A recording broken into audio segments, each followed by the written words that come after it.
যুক্তরাষ্ট্র ও ইরানের মধ্যে চুক্তি হতে পারে এমন গুঞ্জনের মধ্যে তেহরানে সফর করছেন পাকিস্তানের সেনাপ্রধান ফিল্ড মার্শাল ওসিম মুনির। সৌদি আরব ভিত্তিক সংবাদ মাধ্যম আল আরাবিয়া জানিয়েছে, যুক্তরাষ্ট্র ও ইরানের মধ্যকার একটি খসড়া চুক্তি প্রস্তুত করা হয়েছে। যে কোনো সময় এর ঘোষণা আসতে পারে। এই অবস্থায় ইরানের পররাষ্ট্রমন্ত্রী আব্বাস আরাকচির সঙ্গে বৈঠক করেছেন পাকিস্তানের সেনাপ্রধান ফিল্ড মার্শাল ওসিম মুনির।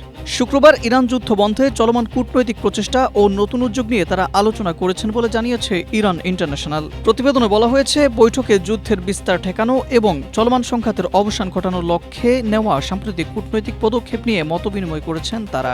রাত পর্যন্ত চলা এই বৈঠকে আঞ্চলিক নিরাপত্তাও বিশেষ গুরুত্ব পেয়েছে।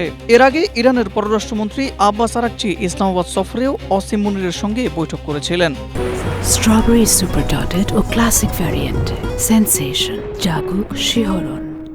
সেখানেও যুদ্ধবিরতি, সম্ভাব্য শান্তি আলোচনা এবং আঞ্চলিক স্থিতিশীলতা নিয়ে আলোচনা করেছিলেন তারা।